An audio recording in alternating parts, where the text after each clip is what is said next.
take a look at defense, armbar defense, and hopefully get the triangle defense. Ultimately, we're always about protecting ourselves, not hurting somebody. The hurting thanks. I'm going to hurt myself. So we've learned a couple things with armbar defense. I'm going to show you a couple things that you shouldn't do, and some things that we do that are sometimes or oftentimes successful. However, we're going to tweak it a little bit, hopefully make it a higher percentage move. Okay?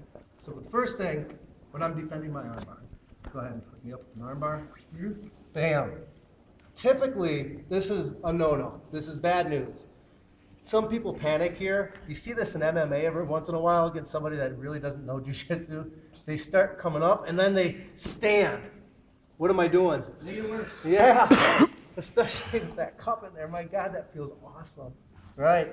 Never stand up with somebody grabbing your arm, somebody hitting an arm bar. I posture up and I start standing up. I'm thinking, oh God, it just hurts instantly. Don't stand. Don't do that. The next one that we typically do, and this is actually good and it can work and it does work. For starters, I always want to protect that hand. If he's gunning for it, I want to cover it. And as I do that, I try to pull my elbow in. Now, this next one is a stack. And this is the one, typically the first defense that we really learn from an armbar, defending it from here. So from a stack, I'm going to come up with my hind leg and put it up nice and close, and I start stacking them into it. Now typically what I'll do is I like to come around the head. If he's wearing a gi, grab it, and I'll pull myself down closer, right?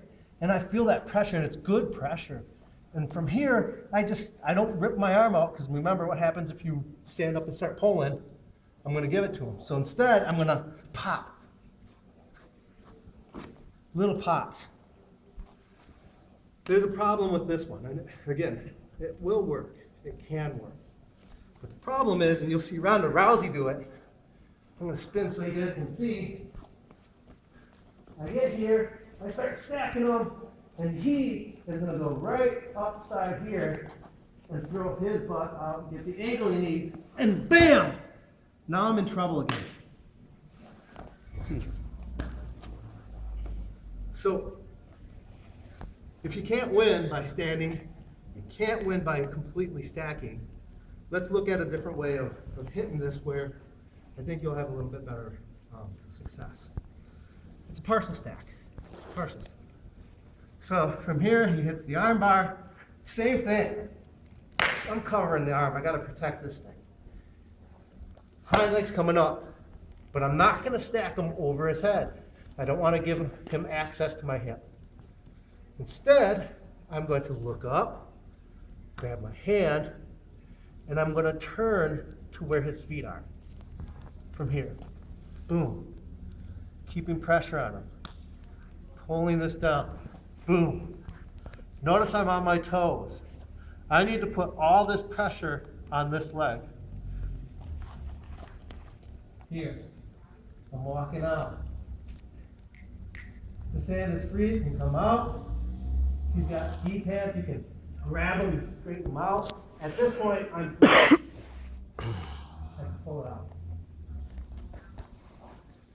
There's a pass from here that will cover, but I want to see us break it first. I want to see us escape the armbar first. So once again. All right. Oh my gosh, it's tight. I already forgot. Sydney, what's my first step? Yeah, protect the hand. Good. Roberto, what's the next step? Your elbow. What's that? Pull it towards you. Yeah, tighten it up maybe a little bit, huh? There's got to be another step in there. Who remembers? Knee up. The knee up. Yeah, get to that half stack position. What's the next step, Mike? You're gonna ratchet it a little bit. What do you mean ratchet? Your arm. Slowly flip it up. Pressure on the Right, I'm putting pressure. I got to keep constant pressure on this leg. Turn to his feet. Yeah, turn into his feet. Now this pressure, notice, I'm giving it. I'm on, all my weight is right on the side, is it good? Yeah. And once I get here, even so, I'm not giving them any space. I'm keeping all this pressure. It's like a smash pass on my toes. Once this free hand comes out, I know it's safe. I can grab gi or the ankle, and I'm still pressing it to the ground. Enough to pull my hand out from there. Any questions? All right, 1, 2, 3.